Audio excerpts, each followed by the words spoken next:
Funny. Oh, there it goes. Took a while.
Here we go. Howdy, everybody. It's me, Bob Harris. Just gonna give it a minute or here or two as we get some viewers together and get a few more people in. I will be here. You can ask me anything. Hopefully, it's mostly fantasy football related. I'll answer the other ones, but I don't know if you'll enjoy the answers or they'll be of much interest. While we're kind of sitting around waiting to get a few people in, you probably all are seeing or maybe are about to see the news that the trade chatter surrounding Deshaun Watson is growing. Pro Football Talk is reporting that various NFL executives are telling them that there's a growing amount of discussion about this, and it focuses on the Panthers and Miami Dolphins. It's interesting because we've been hearing glowing reports of Tua Tagovailoa's progress in training camp this year, which you would expect from last year, right? Coming off a serious injury and not a lot of time to work with the offense because of the weird COVID-related issues all offseason. So very interesting to see. Still don't know if Deshaun Watson could play. I can understand why you'd want to get him if you're a team out there who is looking for the answers. Sam Darnold certainly has not inspired great confidence. It was a solid enough performance last night, I thought, but they had to make some adjustments in game to get him rolling. So just kind of interesting. These teams are so for the Panthers. We know the owner David Tepper has really been upfront about his desire to not be an 8-8 team. He wants to be a championship team, right? So this would be a championship big move, the kind of big move he would be known for. So be interesting to see. I don't know that Deshaun Watson's going to play this year. There's still a lot of things to work out with regard to his near-term, short-term, long-term future in the NFL. And but getting a potential top 5 quarterback in the league at bargain basement prices certainly seems like a forward-thinking thing to do. So that'll be something to watch for. I see we're getting a few people in. I hope you all subscribe to the channel here, the YouTube channel. Hit the subscribe button, hit the notification button so you know when we come on. Hit the like button if you're enjoying the conversation. Jump in with questions at any time. A lot going on this week. We've got many, many topics to dig into if you so desire, including things like Jameis Winston being named the starter, right? And for the New Orleans Saints. Not a huge surprise. He looked really good. I think he sealed the deal in the Monday night game. Obviously, played extremely well in that, and I guess I think that was kind of the expectation all along, right? We were all, we started hearing early in the offseason that seemed to be the direction they wanted to take. Taysom Hill didn't help himself much with his performance so far, especially on Monday night. So I think it's probably better outcome for the skill position players for the Saints. The downfield threats, apparently now Marquez Callaway being the leader of that group. I don't think it's bad news for Alvin Kamara. We know that, so we really focused on Taysom Hill not targeting Alvin Kamara last season. It really was a thing. And we saw that Michael Thomas's numbers didn't really go down. Michael Thomas is not going to be around for the first half this year. So some interesting changes to this offense in New Orleans with Alvin Kamara. I'm Winston ranked right now. I moved him up probably in that lower tier, I guess, of or the bottom of the tier of quarterback twos. I think there's upside there. I think there's a lot of quarterbacks that you're getting at that range that are pretty reasonable values and maybe have some upside. There's kind of a mix of guys in that range. I like Carson Wentz in that range. Ben Roethlisberger, you're getting in that range. Tua Tagovailoa, you're getting in that range. Sam Darnold, I like him better than most of those guys. I like him better than Trevor Lawrence, obviously Jared Goff. So I currently have him right about 23. I think, firmly in the quarterback two tier, but not like an overwhelming factor. And I think the question for, with him is, can he limit the interceptions? That's going to be a problem if he can't. And so far, and including in training camp practices, he hasn't thrown many turnovers. I think he had one in the bounced off Will Jordan Humphrey's hands, and sounds like in practice he hasn't had a lot. So kind of eager to see how that plays out in general. I think Taysom Hill, if you've already invested in him, you're hoping he gets that goal line roll. One concern that's been raised to me from some of the people who cover the team closely is if he's the backup quarterback, will he get any run as the quarterback too? Right? They're as the all-purpose weapon. They maybe still will, but he's also the backup quarterback, and maybe they have to approach him a little differently. Some other quarterbacks issues that are kind of ongoing right now. Some of the rookies, what's the playing time, or what? How can we assess the playing time for guys like Justin Fields, Trey Lance? And by the way, Trevor Lawrence locked in, officially named the starter this week. So, which was no surprise. Gardner Minshew traded to the Eagles today. That, demonstrates that, whatever the competition was, it was kind of a competition in name only. And I thought it was interesting. The Eagles, they like to have a lot of quarterbacks in the room, just like the Steelers. So both those Pennsylvania teams seem to be fine with four quarterbacks or three, reasonably capable quarterbacks.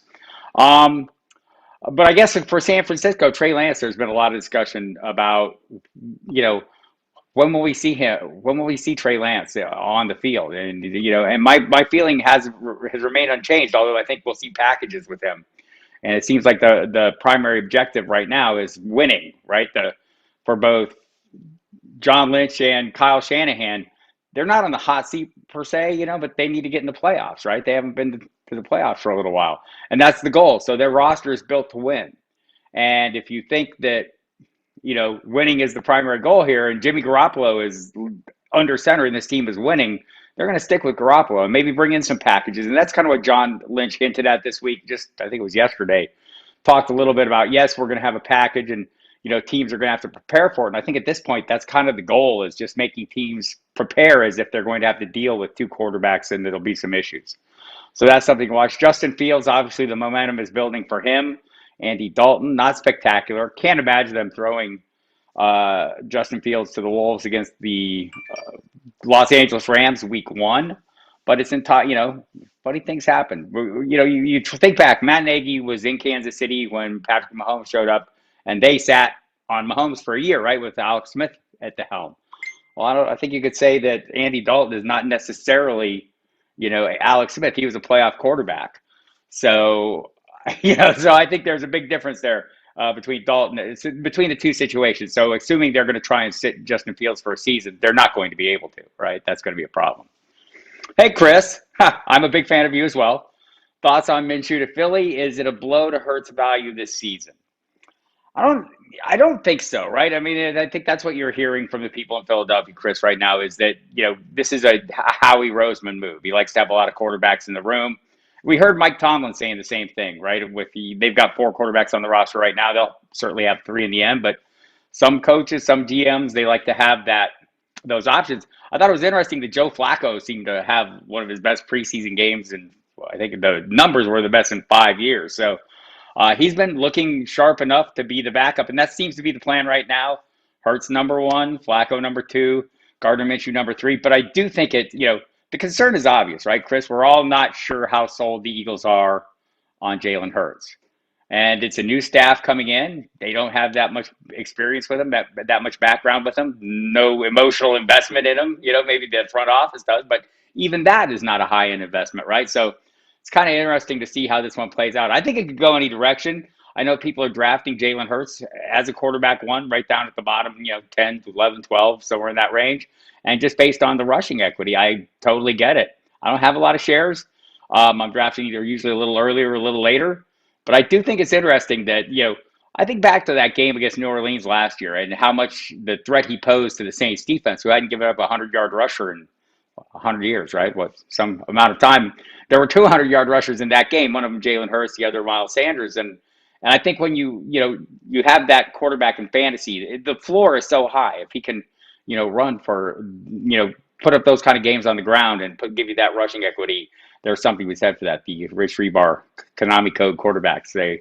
He's definitely one of those as long as he's on the field, and that's the concern. TFC FM. Do you think that Minshew's addition to the Eagles is suggested Flacco? So I'm not sure what it means for Flacco. Are they not in on him? I mean, just again watching last night, I thought he looked really good. He's been sharp throughout the preseason, and that's the reporting today. Is we're going to have three quarterbacks, Minshew third. I'm not sure how excited we should be about Minshew. I mean, he has a little bit of swagger. He has some starting experience in the NFL. That's worth something by itself. But Joe Flacco has that, and probably some self-assured confidence more than the swaggered. But it is interesting that they made this move. You maybe thought there were other teams that had greater needs, and the Eagles seem to value that a little bit more. I think it's goes back to the Deshaun Watson. The Eagles were said to be interested in him. Are they suddenly not interested in him? Maybe that says something more about Jalen Hurts' value this season than anything. If they're out of the mix, or maybe we'll see what the price is at the end. Is it just more than they wanted to pay?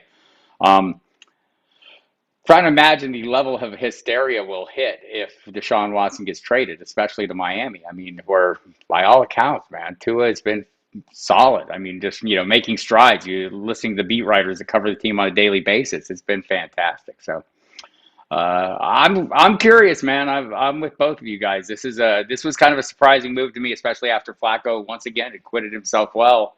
None of these guys are like huge investments though, so it's not like they don't have the flexibility to mix and match. We'll see what Nick Sirianni does. The offensive staff they're kind of known for their work with quarterbacks as well. So I'm eager to see what Hurts can do. I think we'll get an extended view of that. But man, this move obviously casts a little uncertainty on the whole situation. Again, as more of you come in, I'm answering questions. You may ask them in the chat. I will answer them there. You can subscribe to the channel. You can go to footballdiehards.com too. Tons of content up there as always. Glad to see Chris here. I don't drink beer, but Chris Allen, I am told, accurately, reliably, makes fantastic beer. I had a pod this week where they were drinking some of his home brew, and speaking of it with great regard. So throw your questions out there if you have them. Hit the notification bell too, so when we come on. Hit the like button so the algorithm climbs up. We've got the August update ongoing at the site with 15% off if you go there and order up anything right now. It goes into the regular season. The flash update is our regular season product. Only been doing that about 30 years now, so lots of news, information. Chris Allen dabbles in homebrew. I'm told he's a master. Almost makes me want to drink again. Brown. So by the way, go to the website, order up Football Diehards. Use the promo code Diehards to get that 15% discount on the order. Brown now wants to know, how do you feel about stacking and season long? For context, he's leaning towards keeping Henry, Tannehill, and A.J. Brown. So I'm not I'm not against it. I'm for it when the values are right? I don't want to go into a draft saying I need, spend this much high-end draft capital on these players. In this case, in a keeper league, having Henry, Tannehill, and A.J. Brown, I mean, and especially in a 2 QB, I'm not against this at all. And I think those are especially if you have all the high-end components. The problem is when the Titans have a bad day, or if their opponent is having a great day on offense and keeping them off the field, you don't have that diversity. You get points from other games, right? Or let's say the game where all of a sudden Julio Jones is scoring all the touchdowns and Henry and Brown are shut out of the touchdowns. Obviously, Tannehill is going to get a share of those. So it's not the worst thing in the world. But even if it's Anthony Ferguson gets all the touchdowns, you've still got the Tannehill share. So again, I'm not against this. And in terms of just drafting, if I'm out there drafting, I'm looking for the cheaper end of some of these stacks, right? Like, so then ones that come more organically. And I think I just got one in a draft. I'm trying to remember what. Oh, Tom Brady and Antonio Brown's one I get a fair amount, or I got Mike Evans and Tom Brady and in one just best ball that's ongoing. I think you kind of can, those happen more naturally. I don't want to have to push for those stacks. Like, and I know a popular one, Chiefs. I mean, that seems pretty doable. You get Travis Kelce in the first, come around, kind of later in the first, get Tyreek Hill later, early in the second. Or if you're in the middle of the first and get Travis Kelce, you'll get Clyde Edwards-Helaire. And then Patrick Mahomes is very gettable later. And I mean, obviously, great preseason showing by him. So I mean, I get the desire to do that, but what if the Chiefs have a bad game, or what if Mahomes, or you get the Tyreek Hill Kelce portion of that and don't get the Mahomes portion of that, and he throws the touchdown to Byron Pringle that week? Those are my concerns. I don't think they're overwhelming concerns. I mean, if you're doing this and it comes organically, I'm kind of for it, but I don't want to push it. And as for this case for Brown, I think once they're on your roster, it's a lot easier decision for me. I'm kind of more excited about it. CD Lamb's ADP too high to draft? No, I don't think any of the Cowboys, right now, their ADP, and Dak Prescott's fallen a little bit. I'm trying to reap that value right now, trying to leverage it. But I'm already so invested in Dak Prescott, I'm getting to the point where I feel a little overweight. I was drafting him early and often, all basically all spring, all early summer before the shoulder issue came up. And I think now I wish I'd waited on more because I feel like I have so much of him, I don't want to get him. But now the price is dropping. So I'm high on him. I think CeeDee Lamb could easily end up that team's wide receiver one. I think Amari Cooper I think both CeeDee Lamb and Amari Cooper are viable. The range of outcomes lets them both be wide receiver ones for you. Much like the Rams duo can be wide receiver ones, right? And I think another commodity that's maybe undervalued is Michael Gallup, who will have a significant role in a super heavy passing offense, or at least it's what we expect to be a very effective offense. And so sometimes I like to get the cheaper option, right, of all those things. So there's kind of where I'm at. I think I see CeeDee Lamb going ahead of Amari Cooper in most of the drafts I'm in, and I'm not against that. Jeffrey Lehrer, hi. What is the status of Tyreek Hill's tendonitis, and were you still right? Yes, he is my wide receiver 2 behind Devontae Adams. I think it seems like a minor issue that they're just managing. You missed a little time, in recent weeks. I don't think it's anything that's an overwhelming concern. And I think for me, right now, Devontae Adams to me, and Mike Dempsey and I have been talking about this on Football Diehards on SiriusXM Fantasy Sports Radio. You can listen to that all the time. Check your local listings. That and Fantasy Dirt, well, you'll hear me on SiriusXM. And once the season starts, you'll hear us on NFL Radio on Saturday nights, and also on the pregame show on Sunday morning with Jeff Mans. You'll probably catch Chris Allen there at some point because he's a great guest. So I think one of Devontae Adams to me, and we've been talking about this, is essentially emerges the red zone back, right? The goal line back for the Packers. I mean, he's become so effective. 18 touchdowns last season, 14 of them in the red zone. There are times when the Aaron Rodgers to Devontae Adams inside the 5 to 10 yard line looks like it's unstoppable. They're just so in sync. And my colleague on Football Diehards, Mike Dempsey, will remind you that Aaron Rodgers seems like the kind of guy who, knowing Devontae Adams wants a new deal and wants the Packers to pay him, will help Devontae Adams get paid somewhere just out of kind of spite, right? So there could be a little extra push there. So that's my top receiver right now, and I have Tyreek Hill after him, Stephon Diggs, DeAndre Hopkins, the usual assortment after that. TFCFM, is James Robinson now likely to be our running back 1 in view of Travis Etienne's injury? How best to think about valuing Robinson in upcoming drafts? I think right now I'm still seeing him going at a kind of a reasonable price. So range of possible outcomes, we saw it last year. He was a solid running back 1, right? And so that is still in the range of possible outcomes, especially with Etienne gone. Workloads there. I was a little concerned by the offensive line play. Dempsey covers that team, on a daily basis, and he says the offensive line will get better. Well, they've had some injuries, right? And they'll be fully healthy for the start of the season, so that's a good sign. And I think the only difference for me this year to last year is obviously a new coaching staff, and they want to play a little differently, right? And last year they went with Robinson no matter what, no matter how far behind, and they were often far behind, right? They just kept handing it to him because he was the best thing they had. They didn't have the quarterback play to get the ball down the field. That changes this year. So will we see more downfield passing when they're when they find themselves underwater on the scoreboard? I'm guessing yes. And could that hurt Robinson's value a little bit? Yes. I think that price is baked in, though. When you look at him, he's still, even after ETN's injury, I was checking the best ball 10's ADP over the last 3 days. And he hadn't changed. I mean, he'd risen, right? But he's still in that kind of third to fourth round knot with David Montgomery's and, I think Miles Sanders, Josh Jacobs in that group. Just a little ahead of Mike Davis and Miles Gaskin. And so I think that's a pretty fair price for the possible outcome that you can get. So I think that's kind of how I would value him, drafting him as a running back two within that group, and hoping for some running back 1 weeks and perhaps a running back 1 season doesn't seem unreasonable. Hi, Don. Nice to see you as well. Rob Lenahan. Bob, who are three players who are going in the early rounds that you just will not draft? There's nobody I won't draft. There are players I'm willing to pivot away from. And so I think if I'll look at a current draft I'm in and kind of judge based on that. You know, so I feel like pretty solid in the first 3, 4. I think we all feel pretty solid with the first 4 picks. I do. I think the draft starts at 3. It's going to be McCaffrey and Cook going right off the bat, right? And then I like Derrick Henry next. I'm not afraid of the heavy workload over the last 2 years. If you are, Ezekiel Elliott and Alvin Kamara are fine options. I'm dialing back on Kamara just because of the change of the offense. I don't know what's going to be. So much of his value has been based on his receiving ability, right? And I'm not saying he can't catch the ball. I'm not saying that Jameis Winston won't throw the ball to him. And the offense may still be designed for that. The issue for me is Drew Brees threw over the last 4 years, 28% of his passes went to running backs. The bulk of those to Alvin Kamara, who has enjoyed at least 100 targets in each of his first 4 years, except for one when he got. He's had over 80 catches every year. How much? I mean, and that's a lot of his fantasy value is touchdowns and pass receptions.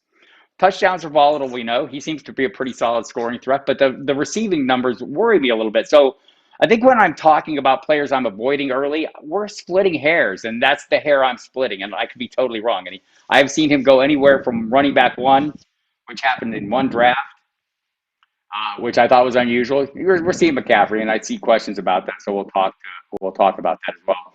But I don't see players that I'm just totally avoiding there. I'm hoping to get players at a better price, and I have shares of Kamara, but I'm not getting a lot of Tyreek Hill because I'm just not drafting wide receivers when he's going. I'm not getting a lot of Stephon Diggs because I'm not drafting wide receivers when he's going.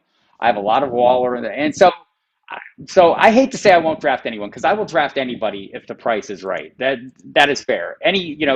Old, mean, and cheap is what I like to say of myself. And so when the price is right, I'm diving in. Even if I don't like somebody, I will buy them for the right price. So nobody I will not draft. Donnie wants to know, am I taking Devontae Adams #1 in the starter tree?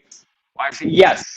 Oh, you are taking that. I don't blame you. I love him. I think so. I've taken him. I've taken him as early as 5th overall, right? So, and I don't.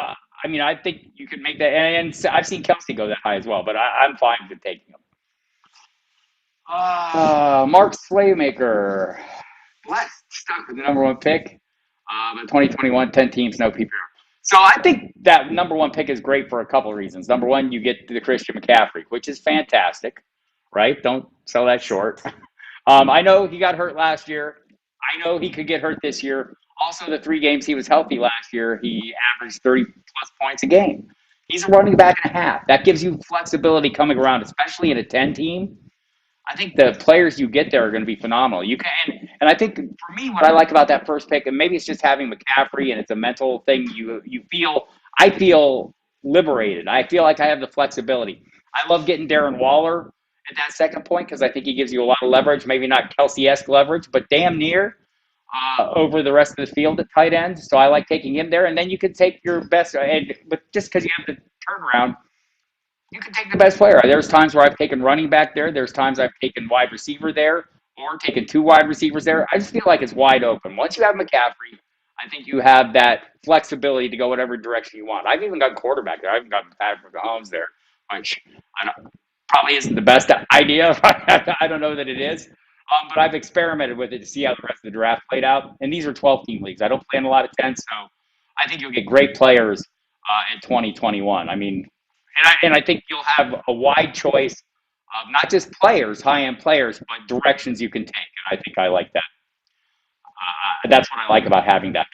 I think the opposite end of the draft. I'm sorry about that. The 12th spot. I'm reading Donnie's face. Sorry about that, but you're all right, Don. I can read through it. Don't worry about it, man. But the 12th pick, I feel like it's similar, but my hand is forced a little bit, right? So I feel more comfortable going after and reaching for guys, knowing they're not going to come back around to me. So maybe mentally in the middle of the round, I'm thinking, well, I can't reach for this guy here. I'm hoping he'll come back around to me, and so I wait. Now I often miss out on that guy. Well, if I'm at the tail end of the draft and I have that long turnaround, I feel like I'll be like a little more FOMO, right? A little more fear of missing out. I want to get that guy now, and so I end up maybe drafting a little better from that position. It seems about. So Dottie's saying Miles Sanders falling like a rock. What do I think about it? Last night he went in late. I mean, falling like a rock. I think all these guys. I haven't seen him go that late, Donnie. I've seen him going mostly like probably not much later than the fourth in the drafts I'm in. But that's fairly late for a guy who's supposedly going to get the bulk of the workload. I know Ruben Frank from NBC Sports was reporting after last night's game that he thinks Kenneth Gainwell is going to have a role, not just a receiving role, but between the tackles. Where does that leave Sanders? And I keep saying this all along, about Miles Sanders. The Eagles seem to like him less than we do, right? And every time I bring that up with an Eagles beat writer, or I talk to Dave Spadaro, who works for the team's website a lot, and he will totally say, no, you're wrong. They love him. They love what he does. And we can go back to last year when they had their injuries at receivers, and he was really their best deep threat in the passing game, in addition to, he's a primary offensive weapon. So I'm not sure why, but I think, those are concerns. My feeling is the team is not as sold on him as I am. And Gainwell, based on what Ruben Frank is saying, maybe he has he's kind of been flying under the radar. For me, I don't see him going a lot in drafts, so he's available very late. So I think that's kind of an interesting dynamic there to watch with the Miles Sanders situation. And again, I'm going to stress, when I talk to people who cover the team closely, they view him as the best player on this offense. I mean, so there you have it. And we'll see. I mean, look, there's hope for this receiving core. I think Devontae Smith comes in right off the bat and starts looking like he can, get something done. Now that we're seeing him, great route runner, and, he's slender, but he's making plays and catching balls. And maybe Jalen Reagor plays a little better with the pressure off him of being that first-round pick that went right ahead of Justin Jefferson. Failed to live up to those expectations. Hey, Donnie wants to know who has questions. Would love to hear more of your questions. Would love for you also to subscribe to the YouTube channel here for footballdiehards.com. Get notifications, get all your answers, hit the like button so we rise up in the mighty YouTube algorithms. And go to the website, footballdiehards.com. Tons of information, videos. Did a great free square video last week, Emo Catholic and I, and I'll have these Ask Me Anything. So I'll be doing these all season long, every Saturday. You can come, chime in. We'll do lineup questions, spend about an hour with you and help you sort through all your issues. I don't promise I have all the right answers, but promise I am able to sit here and discuss and maybe help you have some thoughts that you wouldn't have otherwise had. That's kind of always the goal.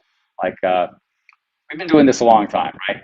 And I think something I always think back to is Emil Cadlick and I were at the first World Championship of Fantasy Football.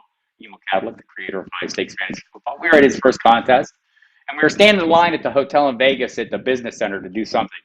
And someone had one of our magazines in their hand, and they don't know who we are. We're just standing there. And Emil kind of says, oh, you're going to use those rankings to do your draft. Oh, hell no, I know more than these guys. You know what? You guys know. I mean, that's what we should all think, right? So here, our approach here is we're not the experts. We're the professionals. We're here to make you experts, right? We're here to help you, give you the information you need to be the best informed manager in your league at any given point in time. So that's kind of the approach we take. So when I'm sitting here pontificating at you, I'm just, kind of discussing what I'm seeing and hearing. Talk to beat writers every week, usually multiple teams, and, kind of getting the eyes on the ground view of things and kind of sorting through that based on what we've known. And we kind of view this as not like, one of the things that we really don't care for, and that you see a lot, right, is the moment-to-moment reactions, especially this time of year. Twitter's, the takes are coming and coming. You're seeing, oh, this guy looked great in practice. This guy had a great moment in the game, and we try to put those moments and those great, and the lows as well in perspective, and look at it as an entire chain of data, right? And each each report is a point in a line of data. So we try to help you keep that perspective. So hopefully we're doing a decent job of that. So as I'm sitting here talking to you, we're just having a conversation. I'd love for you to join in and have the conversation with me. And don't feel intimidated like there's any stupid questions, because there aren't, because only stupid comments by me. So Rob Linehan, thoughts on Fitzpatrick? He usually has 4 games a year when he grows off. I think that's a reasonable expectation. I think what's interesting right now is Ron Rivera, and so we see this a lot with coaches, right? They're not eager to name a starter when they don't have to.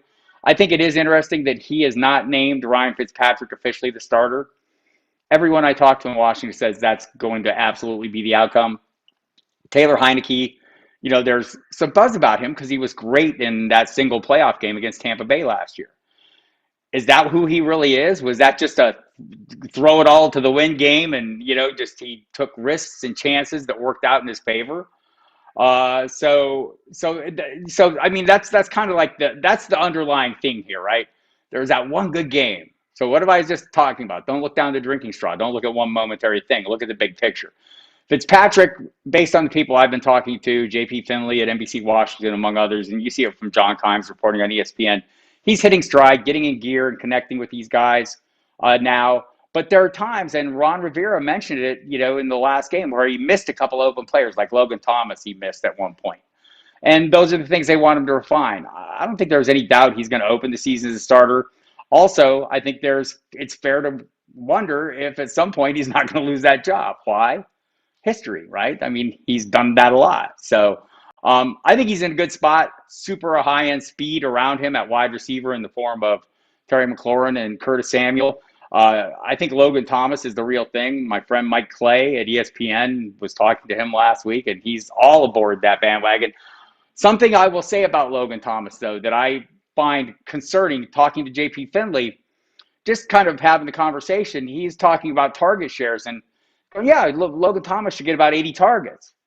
I'm thinking, we're not drafting an 80 target Logan Thomas. We're drafting 100 target Logan Thomas, right? I mean, that's kind of what we're counting on. So interesting to see how that plays out. I mean, 80 target Logan Thomas will be okay, but is he the, tight end 7, tight end 6, or in that range? We'll have to see. That's interesting. I think with maybe J.D. McKissick, target share coming down. We're also hearing of Antonio Gibson, starting to see time in what they call their turbo package, which is their hurry up or goal line offense, 2-minute offense. And so how does Antonio Gibson get better? He stays on the field more. How does he stay on the field more? He supplants J.D. McKissick on the passing downs, and that seems entirely possible. Fitzpatrick, though, I think drafting him as a late quarterback 2, which is about where his ADP is perfectly a reasonable approach, as long as you have a steady guy ahead of him. And if you need him at some point, maybe he's great. I think he's better in best ball, where like you mentioned, Rob, 4 games. Those 4 games, you'll have him whether you wanted him or not. So I kind of like that. Scotty Boy, thoughts on Hollywood Brown? I feel like he's being overlooked. Oh, I missed one. I'll get that. Justin Herbert. So do I think there's going to be a sophomore slump? No, I think he's a really good player, but there's reasons to dial back a little bit, and I think you're seeing it in his ADP as guys like Tom Brady and Aaron Rodgers move ahead of him a little bit in the drafts I'm in. And I guess the concern is maybe not so much a sophomore slump. He looks like a football player to me, right? When he came in, we heard everything we saw of him. He looked like a kid, an awkward kid, right? And he is maybe an awkward kid until he gets on the football field and he's in his element. You can just see it when he's on the field. He's the real deal. Aggressive, assertive, all the things you want to see from a quarterback, and he throws the ball really well, and he has a lot of high-end targets. So I think you're starting to get a little value on him, and I wouldn't be afraid to take it. Upgraded offensive line across the board. The concern is a new offense for a quarterback going into his second year. He's got to learn that, learn new verbiage. Joey Slye just got cut. So sad. Oh, well. Sorry, Panthers fans. Well, no, he wasn't very good so far. So that's kind of where I'm at on Herbert. I'm starting to feel like he's becoming a little bit of a value. So back to Hollywood Brown. Feel like he's being overlooked. I feel like he's being overlooked too. And he's being overlooked by me because I didn't overlook him last year and I felt like a schmo afterwards. Right? So last year there was about 3 wide receivers going in that. There was like about a 6-round range, right? And it was A.J. Green. It was Marquise Brown. There was another one. I'm trying to remember who it was. Anyway, I was buying into all of them because I like the price and I like the potential upside. I still think he's, I still think it's a reasonable risk versus reward, but it depends on how you're building your roster. I always talk about this. Do you build a risky roster? No, you build risk within your position groups and you mitigate those risks by having more consistently productive players alongside those flashier players or those flash in the pan players or those players who have yet to deliver, right? And so I think, if I'm building a receiver group and I start out with some really, solid plays and I feel like I'm comfortable with the week to week production, at least, in a PPR league, I know I'm going to get great catch totals or whatever. I'll take a chance on Brown late. I'm not against that. I haven't done it much this year because it didn't work out for me last year. I still think Mark Andrews is a receiver to own there, and I know he's a tight end, but he's basically been the leading receiver on the team for the last 2 years, and he seems to be the guy who has Lamar Jackson's eye in the end zone. But I don't think the price you're paying for Brown. It's still a reasonable gamble. My thoughts on Joe Mixon this year. Art M asks. So I'm all in where he's going right now. Is the tail end of the running back ones or the high end of the running back twos? Look, there are obvious concerns here. The offensive line to me does not look like it's improved notably. I think that's more a concern for Joe Burrow than it is for Joe Mixon. The injury issue last year was a concern. We don't know exactly what it was, but there's recent reporting suggesting it's similar to Travis Etienne's, just not as severe.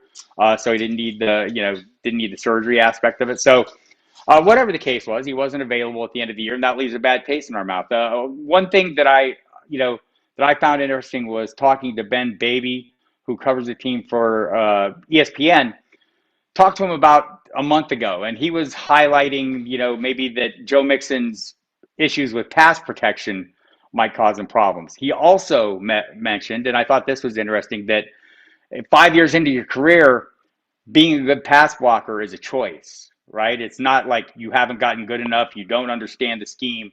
It's that you need to stick your nose in there and protect the quarterback when the time comes, and that maybe that's not the choice Joe Mixon's been making.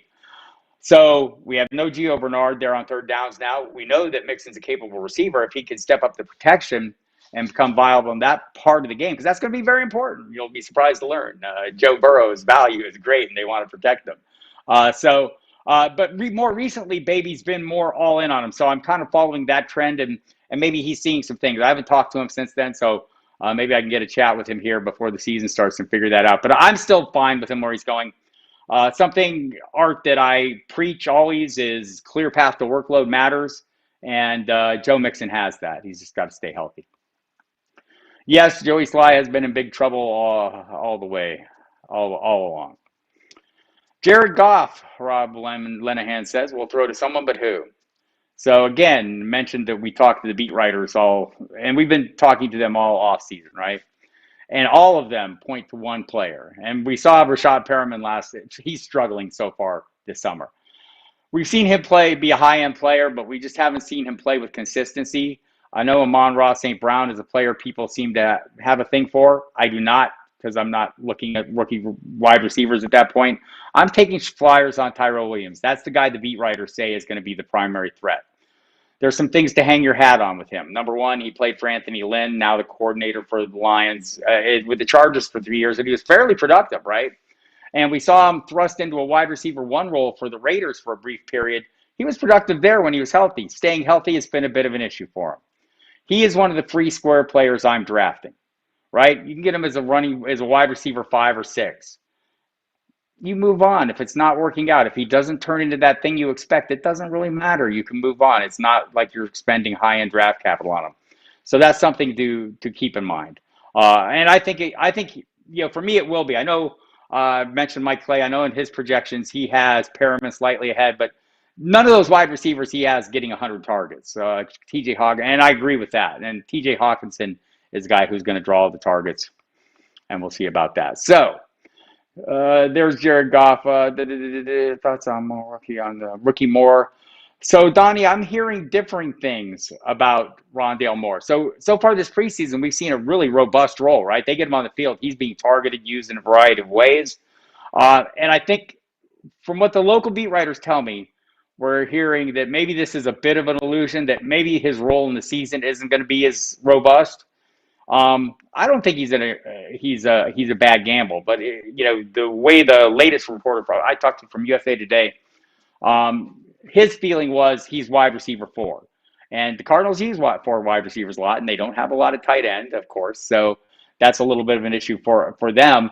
But maybe they have some packages where Moore is very busy. It just seems like him getting 6 to 8 targets a game seems like a huge reach to me, based on what I'm hearing. And that's kind of what we've been seeing him get in the preseason. So if they can keep that pace up with all their starters, if he's behind Christian Kirk truly, and that's what the local observers seem to say, then it's going to be a bit of a struggle for him to be a weekly producer for your fantasy team, or a reliable weekly producer. He might be there, might be a good bye week fill in, but he's got a little ways to go. But if he moves ahead of Christian Kirk, which I think is entirely possible, I think then I'd be pretty damn interested in him. So I think for the price you're paying right now in drafts, it's not an unreasonable value again. Scotty Boy's looking at Marquis as wide receiver 3. I mean, again, mitigate the risk with your other picks, right? If you have like Robert Woods, a guy you know is going to have a high catch total, and you have another solid like big play threat that's a pretty good, catch total guy, then yeah, I'm fine taking a chance on Marquise Brown. It's my wide receiver 3. Brian Larkin, just no 8-man boxes for Mixon. That is a fact. That is a fact. And he's a pretty good receiver, right? I think that's the thing that's overlooked. They haven't used him a lot like that, but he can't catch the ball. Brian Larkin in the standard league, you drafted Michael Gallup as his 4th, but I'm thinking you should drop him and pick up Devontae Smith. What do you think? If Devontae Smith's available for free, I would probably be trying to get him if he's just available on the waiver wire. I'm still be reluctant to drop Michael Gallup. I'd maybe think about dropping someone else if I possibly could.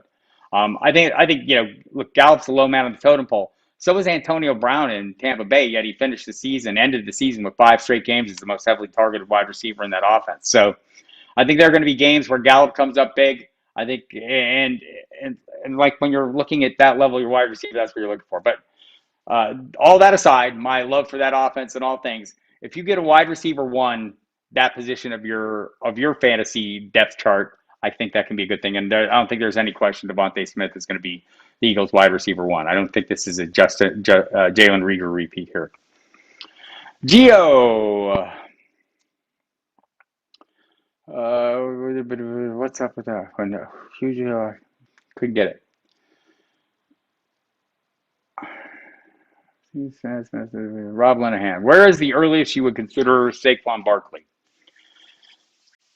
So I consider, so this is one of those choices that probably I should have mentioned earlier, guys that I'm not drafting, right? I will draft him at the right spot. For me, the times I've drafted him, one time was when he was sitting there at 12, and so was Jonathan Taylor. So I was able to get Jonathan Taylor and Barkley at my turn, at that 12-13 turn. I thought that was great value. So the question for you is, do you have enough to get you by until he gets up to full speed? Because it seems clear now he's not going to be up to full speed for the start of the season. Even if he starts week 1, even if he's playing week 1, I think there's going to be some ramp-up time. Talking to the people who cover the team on a daily basis, that seems to be the expectation. Let's say he's not ready week 1 and they push that out to week 2 or week 3, which is what we've heard the reporting from NFL.com, NFL Network. I think it was Mike Garafolo. Reported that. So let's say that is the case and he's not on board till week 3. How long then does it take him to ramp up? So those are the concerns for me with Barkley. The other, nagging thought in the back of my mind was when he was healthy last year, it wasn't great. Has their offensive line improved that much? Have they improved the pieces around him that much? I think he's still one of the most dynamic backs in the league, and we know running backs can get it done on their own. So I'm not against taking him, but he's one of those guys I tend to look for other players and tell myself happier stories about them than I do about him, which is pretty easy, right? And that's the thing, what are we doing when we're drafting? We're telling ourselves happy stories to convince ourselves to draft players. It's a little harder with Barkley, I'm going to tell you, for me.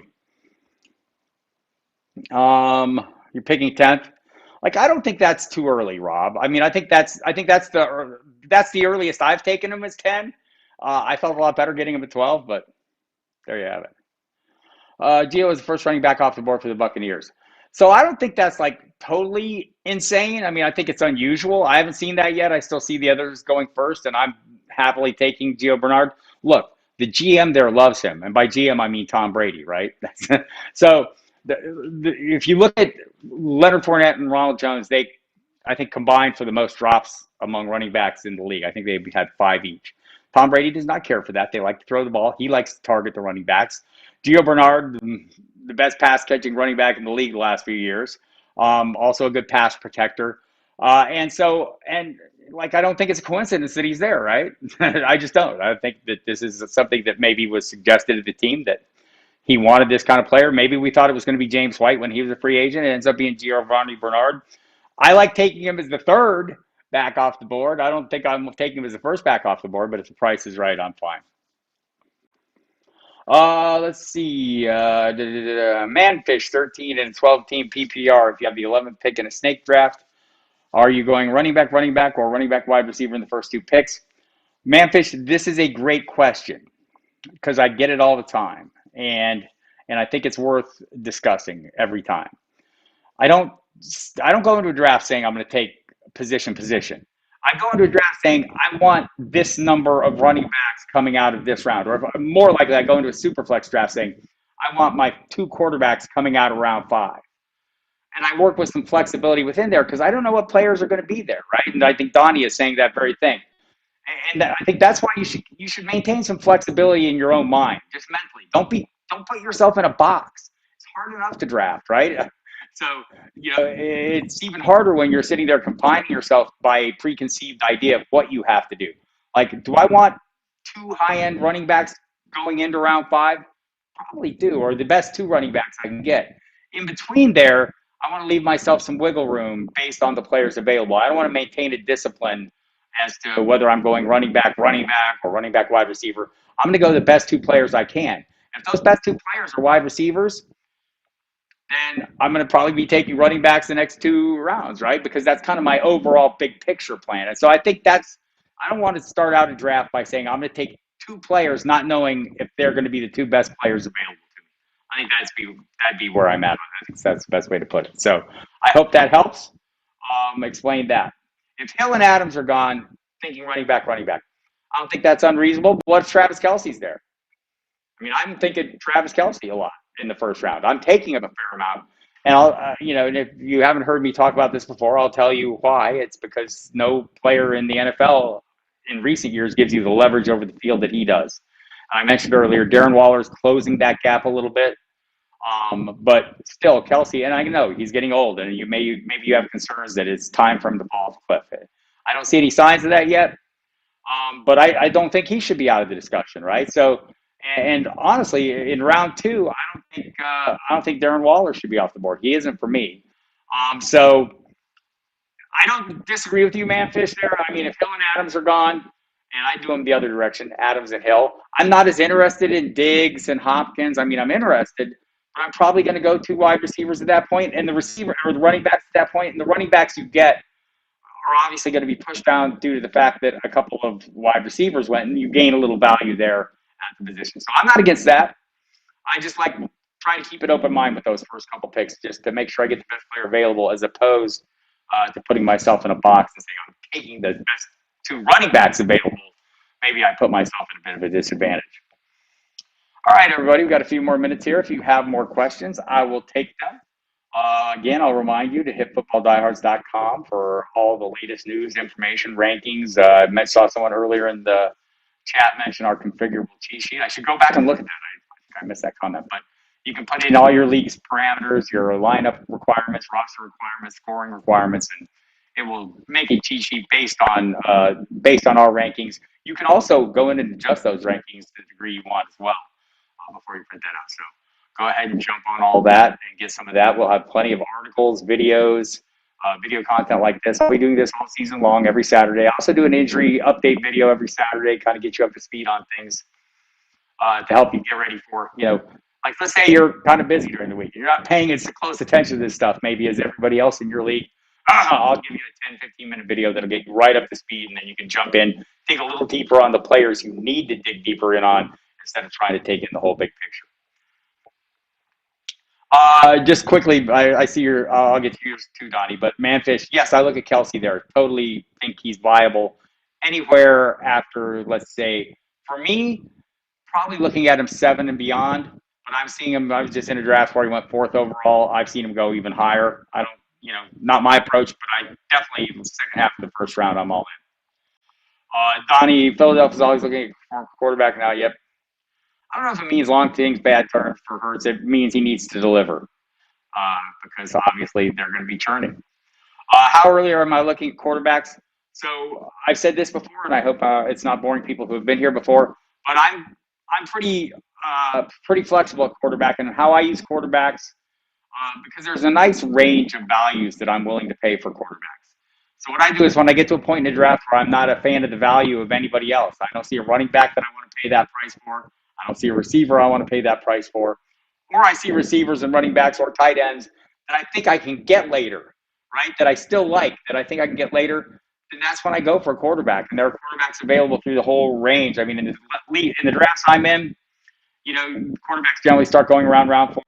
Mahomes might go a little earlier, but there's quarterbacks that I'm going to find around 4, 5, 6, 7, 8. I mean, all down through the range that I'm going to be comfortable playing quarterback, all the way into the double-digit rounds. So I'm fine taking guys as my starter that I can get in that round, including players like Matthew Stafford, Matt Ryan. I mean, look, they're not Patrick Mahomes, they're not Josh Allen, they're not Kyler Murray, maybe not Dak Prescott. But they're guys who will give you solid weekly totals. Ryan Tannehill's a guy that always goes way later than he should. He's been quarterback 1-7 over the last 2 seasons. And I get it. They don't throw the ball much. They're like the bottom 5 in pass attempts. Somehow they've managed to be incredibly efficient. Maybe that won't happen. But I think if you're grabbing Ryan Tannehill as a double-digit quarterback, if it doesn't happen, you're going to be okay. You can move on and stream. So that's kind of where I'm going. Brown, any thoughts on teams with 2 running back splitting touches without a clear number 1? Do you treat them as running back 3s? Yes. That's pretty much what I do. I'm kind of avoiding Edmonds right now. I don't know why. He's clearly the favorite of the coaching staff, and they have some confidence in him. I don't share in that confidence. I mean, I've seen him have 2 good games. And I'm not extremely confident in James Conner, and recently the price has started to rise, I feel. And so I don't have recent shares of him, but I had shares early on when I was able to get him as a running back 4 level price.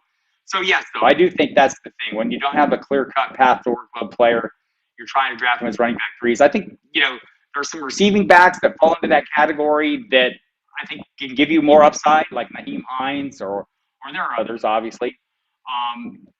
But that's, that to me is the right price range for those kind of backs. I want them as my running back 3 or a flex play, whatever. And, at that point with a flex play, you're maybe willing to, be flexible and be open to playing them with playing a wide receiver or a tight end over them, depending on the scoring system. So, and I appreciate you, Donnie. I hear you, man. Yeah, Ryan Tannehill in the 15th round. I think that's crazy, right? Just based on his ongoing production. So those are the kind of quarterbacks you can get late. Just going back, Brown, to like looking at some of those running back combos that are a little concerning. I mean, the Buffalo running back situation. It seems like it's heading in Zach Moss's direction, but then you see Devin Singletary have a good performance, and I just think it's going to be wide open. And another spot, I think the exception to that rule is maybe J.K. Dobbins, who's going a little higher. I'm taking him as a running back too, maybe on anticipated role more than past role. So there's some wiggle room in there, right? And I think that's the thing for all these. Nothing I'm telling you is a hard, fast rule. And also, this is your team, and you get to do what you want. And I'm not going to sit here, and nobody should knock you for it. That's, when you're sitting there at the end of the season and you said, man, my team sucked. Bob Harris gave me really rotten advice. Well, that's on you, man. It's still your team. I'm sitting here having a discussion with you. Or if your team won and you're saying, man, congratulations to Bob Harris for this winning team. No, congratulations to you, right? You made all these decisions. We're sitting here having this conversation to talk you through them. So when you're sitting here and something I'm telling you, you're saying, well, I just don't really agree with that. That's okay. You're allowed to not agree with that. I'm trying to give you the information and lay it out so you can make that decision better. So I hope that helps a little bit as well. All right, looking for a few more questions, and we'll call it a day here. We'll be back in probably the middle of next week at some point for just another look at some of the values as we head into the final draft period after final cutdowns, and see if there were any surprises or anything that we didn't expect to happen. And then I'll be back for another Ask Me Anything next week. Ask Me Anything's every Saturday all season long. I'll kind of dial in the time. It'll be the same time every week, so hopefully y'all can make it, and we can go through some lineup decisions. And I'm in about 10,000 leagues, and I'm only slightly exaggerating. So by the time the weekend rolls around, I'll have made every decision at least once. So I can, if not give you the right answer, certainly tell you, walk you through the process I, went through to arrive at my decisions. And I think that's what you need to keep in mind. I'm telling you what I would do to arrive at decisions. I'm telling you the information I use to arrive at those decisions. I want you to use that same information to make your decision, not make my decision, right? That's my decision. You make yours, but use that information. And there's tons of it at footballdiehards.com. The August update is ongoing. Plenty of camp news rolling through. Tons of articles, various content. We've already got some week one DFS content up from John Laub. Jamie Calandro is going to come in with some of that as well. We'll have Aaron Tarciano sleepers each and every week. Justin Linero's DFS cheap plays. Oh, tons of stuff available for you, including lots of video content. Oh, late round sleepers. I'm with you, Donnie. Ty Williams is a guy for me. There's a bunch of free square players. I think Philip Lindsay's a guy I've been drafting late.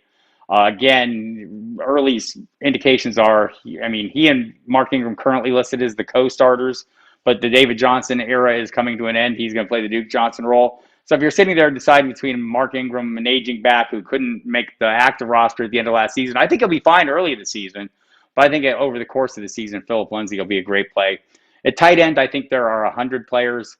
No, not 100, but there's a lot of tight ends I'm willing to take a flyer on. Gerald Everett's one that's really starting to grow on me. You're reading recently about the connection he's having with Russell Wilson that extends back to before training camp. They started getting together. Also remembering that Shane Waldron, the new offensive coordinator in Seattle, is the former tight ends coach of the Rams. Kind of Gerald Everett is the former tight end with the Rams. So obviously a connection there as well. David Johnson, man, it just seems like he hit the cliff. We see that with running backs, right, Donnie? It's I think Larry Roundtree is another. So, if we're talking last round flyers, and I agree, Donnie, the David Johnson fall has been precipitous, but we see it. But Larry Roundtree, look, any of those Los Angeles backs not named Austin Eckler have a chance to finish the season as the scoring threat. Dan Arnold is another one I love, Donnie, yes.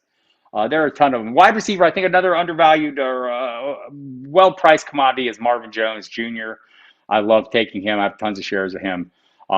If he ends up, I think the only wide receiver with 9 touchdowns each of the last 2 years. So, and he played for Darrell Bevell, the new offensive coordinator in Jacksonville during his time in Detroit. So, tons of sleepers. Go to the website. We have our rankings are up and constantly updated, and you'll find all the information there you need to find sleepers. You'll actually find articles on sleepers. And go back to the video Emil Cadlick and I did on free square players. We dig deep in this topic, so give that a listen as well and check it out. Darrell Williams with KC, another one of those. I think Jerick McKinnon, also a late round flyer, right? I think that's a great play. Going back to Roundtree, I maybe have a little emotional investment in Joshua Kelly, just based on the dynasty shares I had from him last year. And I do hear he's doing better, but this current coaching staff has no investment in him. They have no allegiance here, right?